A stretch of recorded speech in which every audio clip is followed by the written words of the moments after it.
Hello friends, अस्सलाम वालेकुम and welcome to the knowledge world house. दोस्तों, हम सब लोग फ़लस्तीन को सपोर्ट तो करते हैं, लेकिन हम में से ज़्यादातर लोग ये नहीं जानते कि कैसे इसराइल ने फ़लस्तीन पर कब्ज़ा कर लिया था। ये तमाम तर तफसीलात मैं आज आपको इस वीडियो में मुकम्मल डिटेल के साथ एक्सप्लेन करूँगा। दोस्तों, पहली जंग अजीम यानी वर्ल्ड वॉर 1 1914 में शुरू हुई थी।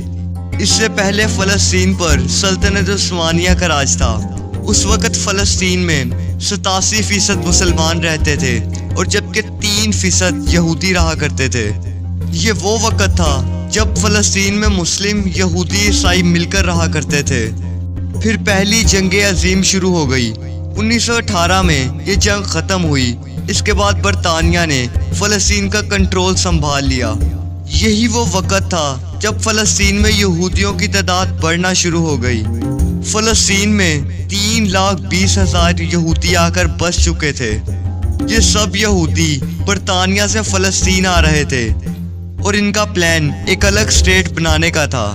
दोस्तों, ये लोग फ़लस्तीन में ज़रूरी ज़मीनें खरीदना शुरू हो गए, उन ज़मीनों को जहां फ़लस्तीन किसान काम किया करते थे।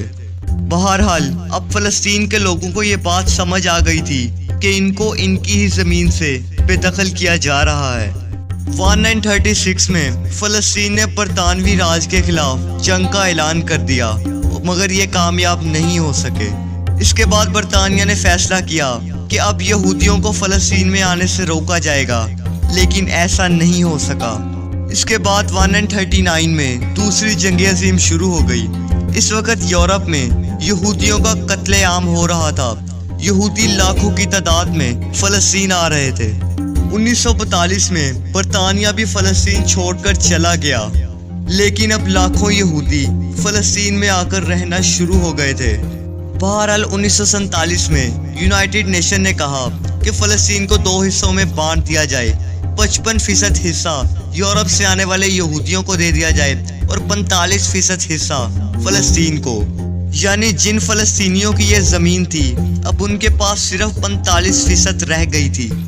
दोस्तों, यूनाइटेड नेशन ने यह भी कहा कि जेरूसलम, जहां मस्जिद अल अक्सा वाक़या है, ये एक न्यूट्रल जगह होगी। यही वो वक़्त था जब इसराइल ने खुद को एक स्टेट डिक्लेयर कर दिया था। अब फ़लस्तीनियों को समझ में आ चुकी थी कि इनकी ज़मीन को चुराया जा रहा है। 1948 में अरब मुल्कों की इसराइल से जंग शुरू हो गई। इस जंग के बाद इसराइल ने फ़लस्तीन के 78% हिस्सा पर कब्जा कर लिया था। अब इसराइल के पास 55% हिस्से की बजाय 78% हिस्सा आ चुका था। 1967 में इसराइल और अरबों की फिर से जंग शुरू हुई और फिर इसराइल ने फ़लस्तीन के और हिस्से पर कब्जा कर लिया, जैसा कि गजा और वेस्ट बैंक वगैरह हैं। इसराइल ने जेरूसलम पर भी कब्जा कर लिया, जो कि एक न्यूट्रल जगह थी। 1980 में इसराइल ने जेरूसलम को अपना कैपिटल भी बना दिया और जो 4 लाख फ़लस्तीन यहाँ रह रहे थे, उनको सिटीजनशिप से भी महरूम कर दिया।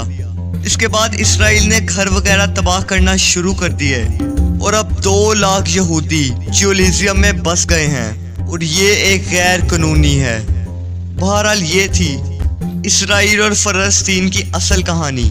आप लोग मुझसे इंस्टाग्राम पर भी कांटेक्ट कर सकते हैं, जिसका लिंक आपको डिस्क्रिप्शन में मिल जाएगा। अगर आप लोग मेरे चैनल पर नहीं हो तो मेरे चैनल को सब्सक्राइब कर दें। वीडियो अच्छी लगी हो तो वीडियो को लाइक कर दीजिएगा, साथ में बेल आइकन को भी दबा दीजिए। आज की वीडियो में इतना ही। मिलते हैं किसी और इन्फॉर्मेटिव वीडियो में। अल्लाह हाफिज़।